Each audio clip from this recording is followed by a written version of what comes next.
another 50 genes that had previously been linked that are now forgotten.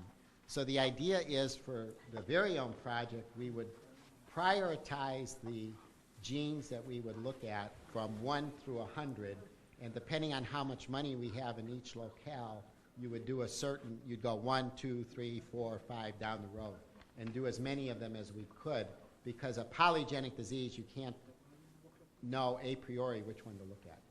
And then I'm suggesting that we also do a genome-wide scan, not for association studies, but for genetic ancestry.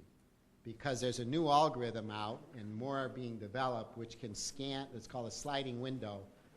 It scans across the chromosomes, let's say from the top of 1 all the way down to the bottom, and then goes to 2.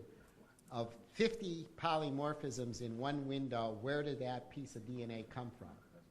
So you can see, let's say the top one is European, and you slide down, and the next segment of 50 has allele frequencies for Africa. Or you slide 50 down, and it has allele frequencies for Asia. So you can actually tell by segments where the chromosomes come from. And I think we'll need that for epistasis.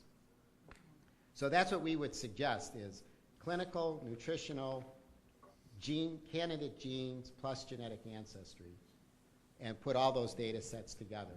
And then we talked about the local people who might do that, and there's a lot of interest from what I could tell.